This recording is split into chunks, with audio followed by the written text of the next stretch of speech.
Hai teman-teman, kali ini kita akan membahas tentang penerapan good governance dalam birokrasi atau yang disebut juga dengan lelang jabatan. Kita merupakan anggota kelompok dari jurusan Administrasi Publik angkatan 2018, mahasiswa dari Universitas Jenderal Sudirman.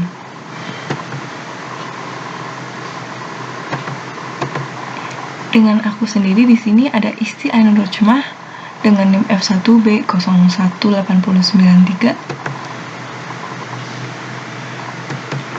Selanjutnya ada Audrey Cika Haifa dengan NIM F1B018097, dan yang terakhir ada Hisham Asyari dengan NIM F1B01181107. Jangan lupa ya untuk like, comment, and subscribe, dan juga share ke teman kalian untuk membantu tugas ini di mata kuliah birokrasi dan governance publik.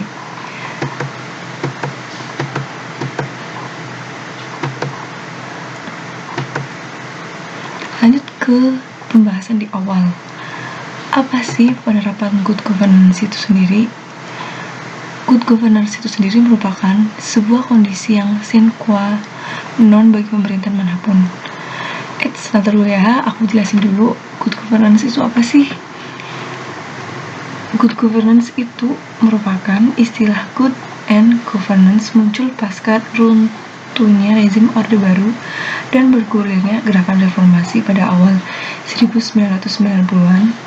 Secara umum, istilah good and governance adalah segala hal yang berkaitan dengan tindakan atau mempengaruhi tingkah laku yang bersifat mengarahkan, mengendalikan, atau memengaruhi urusan publik untuk mewujudkan nilai-nilai tersebut dalam kehidupan sehari-hari. Beberapa para ahli mendefinisikan good governance.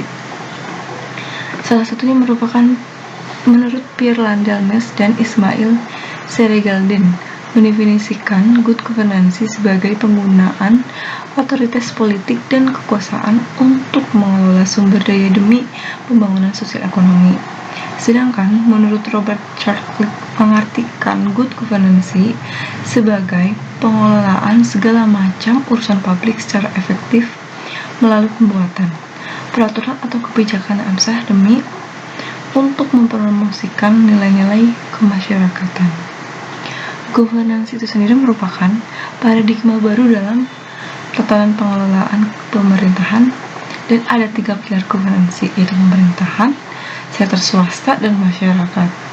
Sementara itu, paradigma pengelolaan pemerintah yang sebelumnya berkembang adalah governance sebagai satu-satunya penyelenggara masyarakat di pemerintahan.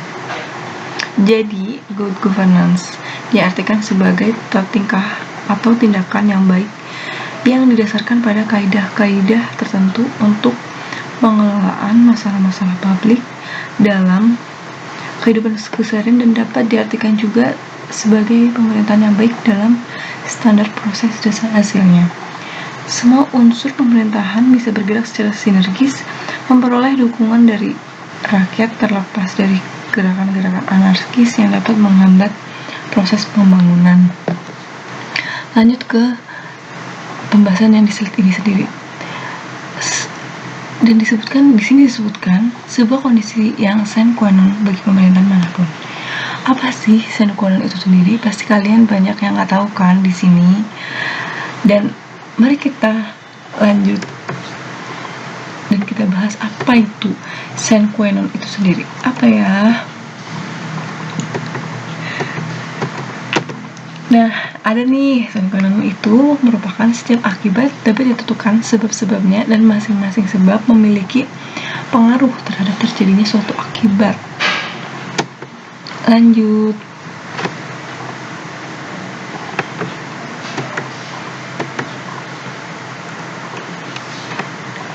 Nah, selain itu, good governance itu sendiri memiliki sejumlah elemen yang dimana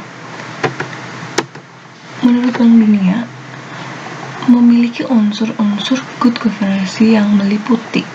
Yang pertama ada public sector management, yang kedua ada accountability, Yang ketiga ada legal framework from development, dan yang terakhir atau yang keempat ada transparency and information. Nanti di sini kita akan membahas setiap poin agar kalian lebih paham. Kita lanjut ke poin pertama. Poin pertama ada Public Sector Management atau yang kita sebut dengan PSM, merupakan, dan apa yang dimaksud dengan itu, yaitu untuk mencapai good governance dan efektivitas pembangunan. Aspek Public Sector Management atau PSM itu sendiri merupakan elemen yang utama, guys. Dalam konteks reformasi pelayanan publik dan birokrasi, PSM tidak hanya terkait perampingan jumlah pegawai dan pengendalian biaya, tetapi lebih kepada peningkatan kinerja dan manajemen sumber daya manusia. Nah, selanjutnya poin yang kedua ada accountability. Apa sih yang disebut dengan accountability? Dan apa hubungannya di good governance itu sendiri? Di sini dijelaskan dalam aspek akuntabilitas atau accountability dalam bahasa Inggrisnya, keberadaan suatu kebijakan yang akuntabel dan dapat diidentifikasi jika terdapat hubungan antara sebuah entitas dengan kegiatan atau fungsi yang dijalankan oleh entitas tersebut. Kita lanjut yang ketiga. Yang ketiga merupakan legal framework for development. Di sini dijelaskan, menurut Bank Dunia juga mempersyaratkan adanya sebuah kerangka hukum yang jelas. Itu pasti ya, karena hukum itu harus ada untuk mengurangi kegagalan atau kecacatan, yang memberikan stabilitas dan prediktabilitas, atau yang disebut legal framework from development itu sendiri.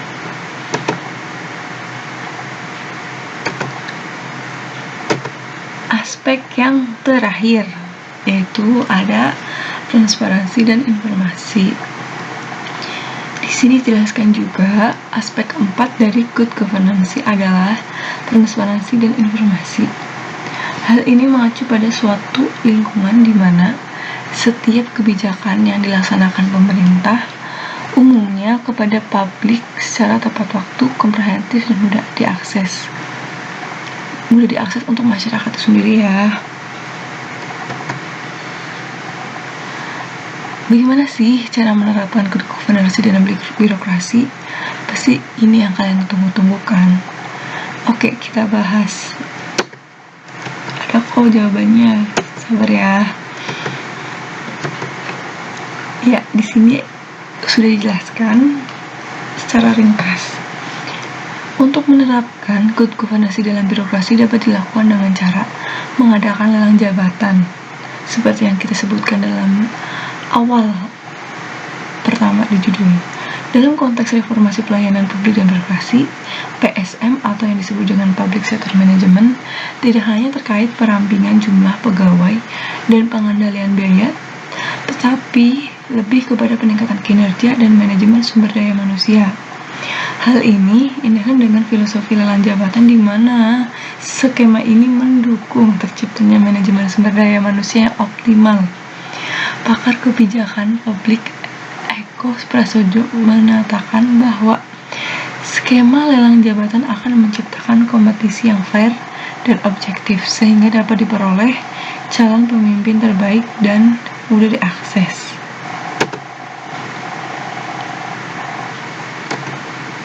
Lalu lelang jabatan itu apa sih? Pasti kalian bingung kan? Seperti apa ya? Yuk simak lagi. Jawabannya adalah lelang jabatan merupakan katalis terciptanya good governance di dalam pemerintahan. Karenanya, pemerintah harus terus mendorong terciptanya budaya lelang jabatan, baik di level pusat maupun daerah.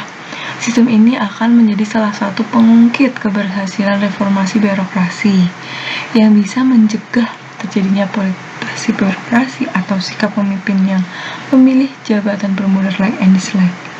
Stigma masyarakat bahwa PNS adalah sebuah comfort zone harus diubah menjadi sebuah competitive zone, dan lelang jabatan adalah salah satu di antara pemicunya.